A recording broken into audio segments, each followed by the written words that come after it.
Today we're continuing the next part, and World of Asia was the global powers in history instead of Europe. This episode will kind of focus more for once on Europe, as Europe is starting to be explored as well. I know Manama did discover Europe, but they are a very poor and weak country, so they're not going to really do any colonization or expansionism. But however, Batavia, however, does do some expansion in Europe.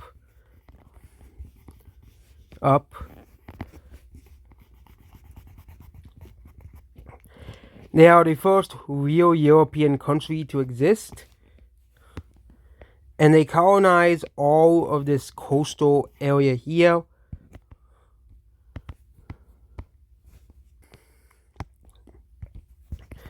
Creating the first actual European civilization here. Again, in Asia, civilization has been going on for thousands of years. Yes, and Europe's climate is much more difficult than Asia's, because Asia is very easy to farm in Asia. It's very easy to farm in India and China. Also in Calcutta, the civilization down here starts to expand towards Nidai, Bisa, down here.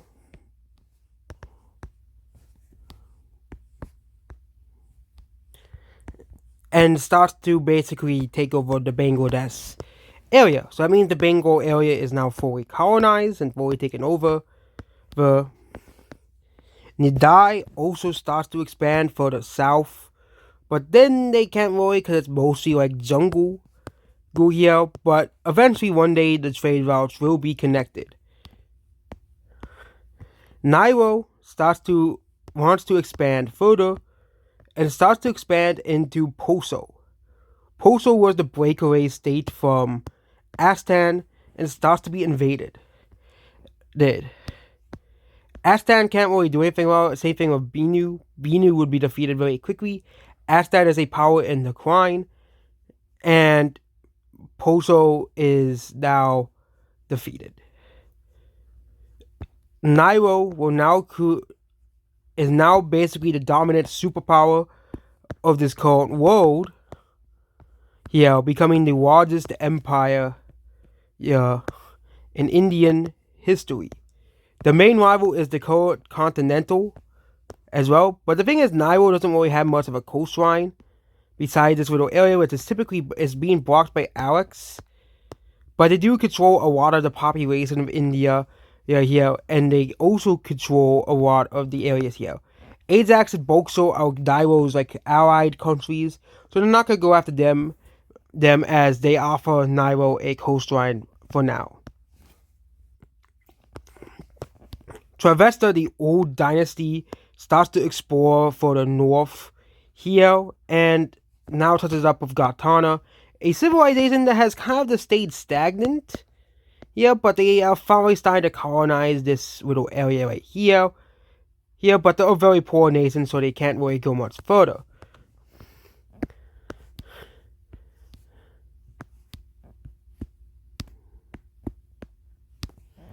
Monomo finally puts up a expedition to go into this unknown continent and start to colonize Sicily. Sicily is colonized by the, what used to be the oppressed minority of the Cantonese Empire. The Cantonese Empire, however, is going to finally take out Travessa. This is amongst the oldest civilizations, but Travessa is defeated relatively quickly. They don't really have a lot of people, and basically, Travessa is taken out.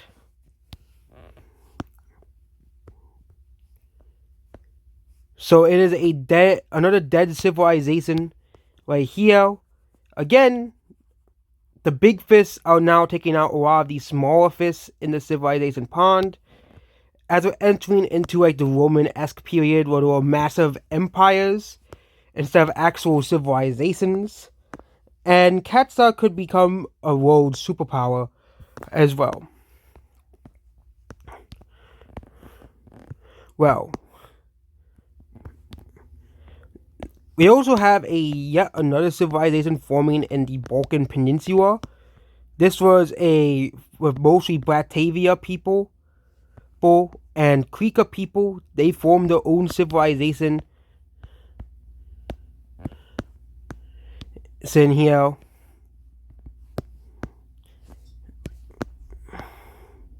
Here, and this is the Davan civilization. Okay.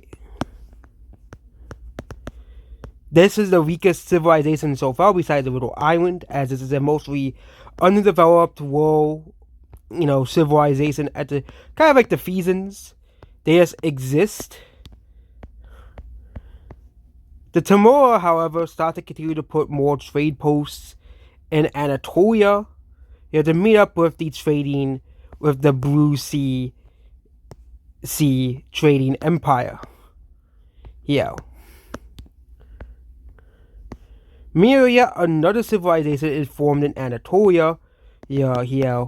And they are basically going to take a lot of this little area here. They're going to basically start here above Fiza. This is mostly people who want to have a more rural lifestyle. So from the blue trading states here.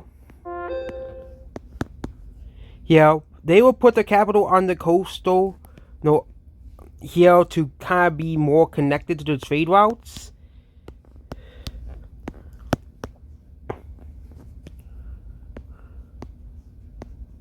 This is the Mazi civilization. They will be founded around here. And it'll kind of start to fill Anatolia as well. However, tensions between the Continental and Nairo continue as well. Nairo and Burissa want to get revenge, and Swift want to get revenge against the Continental for taking out these nations here. The Continental prepares its army to invade both Swift and Burissa. So, the Continental starts to invade the more lesser populated areas down here, and they start to take out these areas over here. Swift is basically being defeated alongside Burissa here, and the colonies in Sri Lanka are being defeated as well. They can hold off around here. Nairo now enters the war, which means the first war between real superpowers begin. The Continental and Nairo will trade blows with each other. As well. Swift starts to push back against Nairo. Meanwhile, Bursa is unable to. They promised the country of Tika more land, Continental does. So this was a surprise attack that they weren't expecting. Tika encircles the capital and splits Burissa into two countries. Nairo also starts to invade northern part of Tika as well. And it seems that we may be getting to near an end to this war. Apparently, no, they are different colors.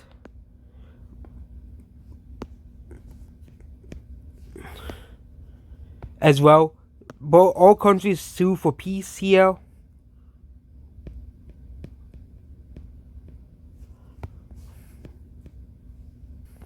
So, the Continental gains all of the southern coast of the Swift country, losing a lot of land here. They also lose a lot of land to the continent. They also lose a Sri Lankan colony to the Continental. Swift will remain as a small state, but they're not going to be like a superpower anytime soon. Continental will also gain part of Burissa, most prominently this province here.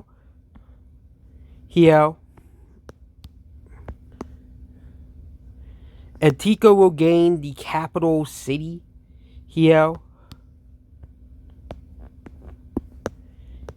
splitting Burissa into two nations.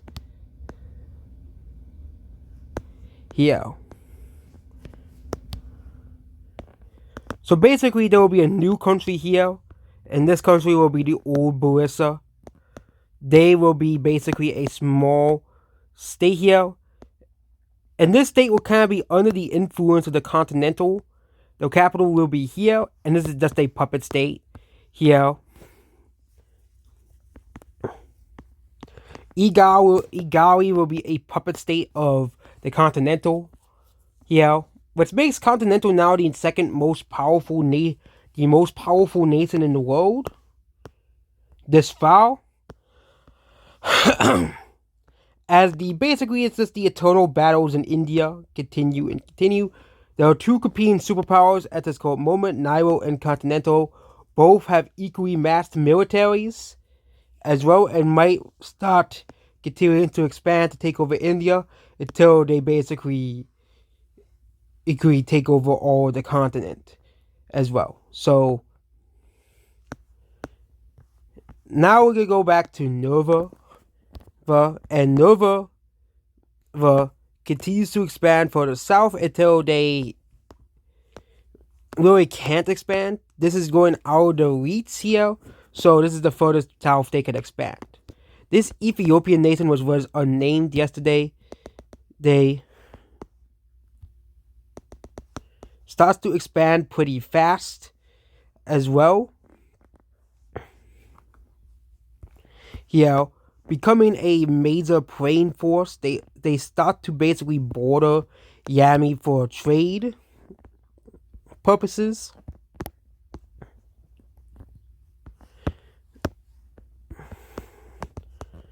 Izaya is basically created as a civilization. Do these countries use the same exact color? No, they do not. It's slightly darker.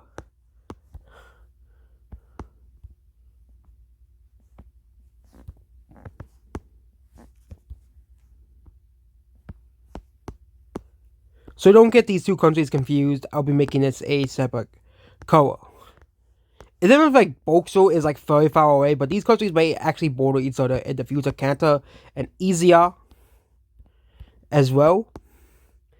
Kanta, which is a very disliked country at this current moment, starts to invade Juri alongside Tamara. Juri was an independent country for a little bit here, but both Tamara and Kanta invade Juri and take out Juri. This country no longer exists as well. So basically, Frigate and Suba, but alongside with Poppy, create an alliance because they're scared that Tamara might invade, Kanta might invade this way, and Astan or Travesta might invade. So these three countries kind of form their own little alliance here, which is kind of the first alliance ever. Here, besides, was the first militaristic alliance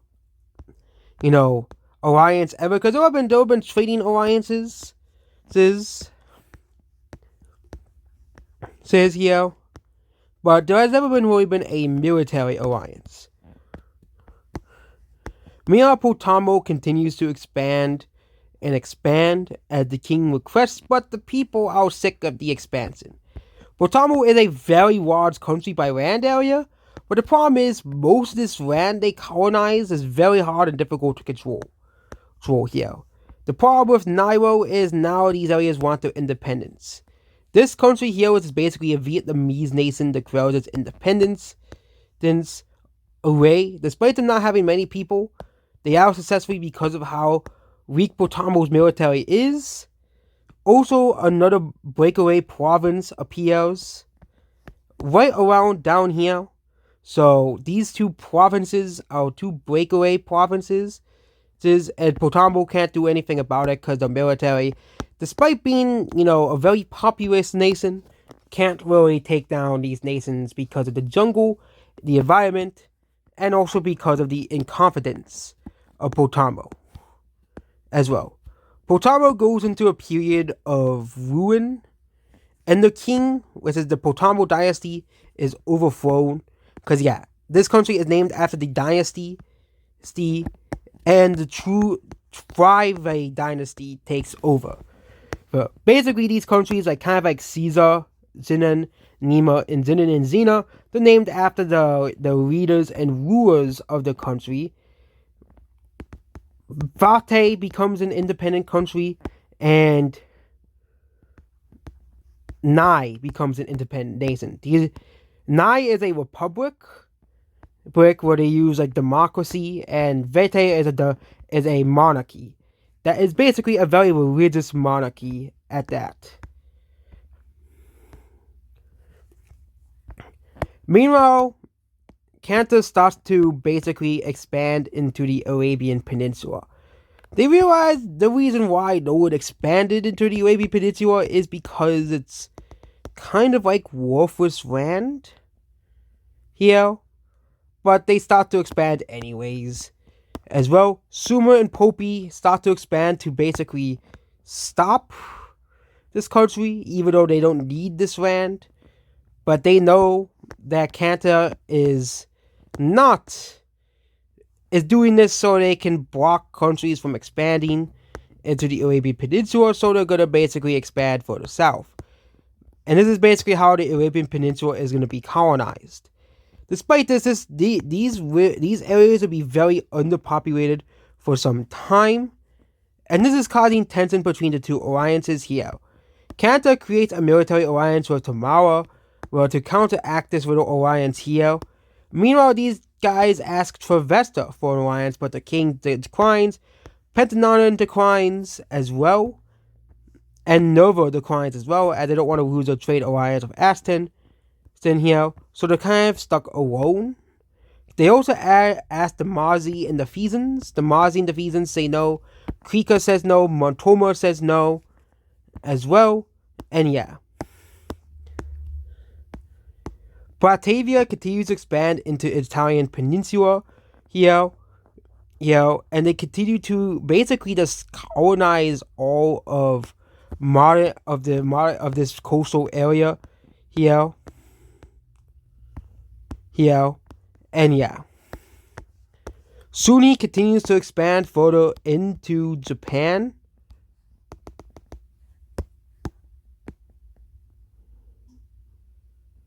Here. Meanwhile, there's still expeditions in the Southeast Asia, but the area is very difficult to explore at this current moment. Kind of like of Africa, there are expeditions further into Africa by Nova and Yami. Urza is a special case in sub-Saharan Africa, as it's mostly people from Nova and Yami who form their own civilization and even have their own religion and culture. But the problem with Africa is Africa's climate is very, very inhospitable.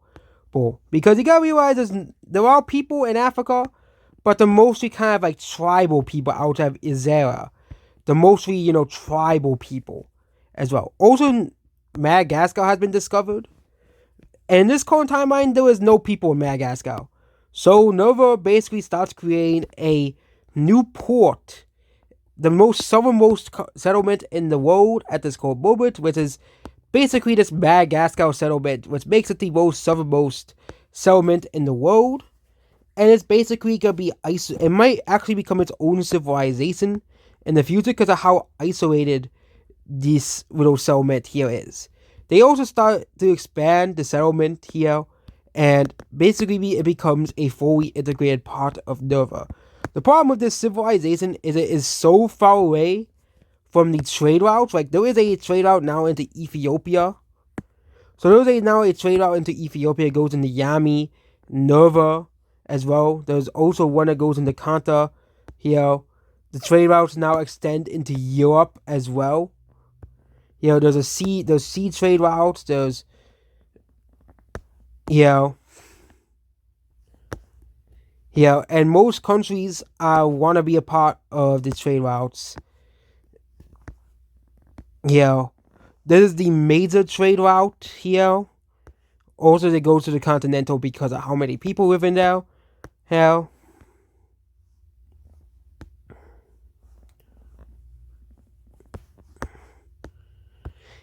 the trade routes are getting more and more complex.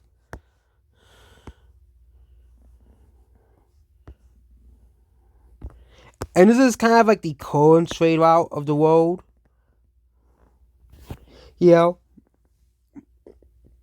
some countries are actually starting to get ignored from the trade routes.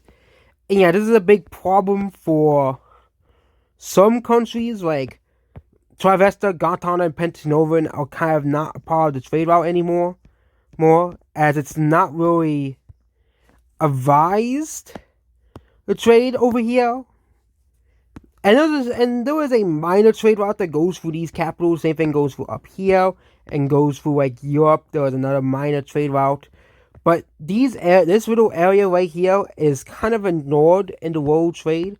Same thing with Ethiopia. Ethiopia is the only reason why it's part of the trade route is because of Nova and Yami. Me saying trade outposts with the country of Ursia, or Ethiopia if you want to call it Ethiopia. Yeah. And a continental is the only reason why the trade route goes through the continental is because of how important and powerful that country is. And that is it about this episode here. And yeah, it wasn't a very eventful episode. Nothing really happened in China this episode, which is we wanted to kind of focus on the rest of the world.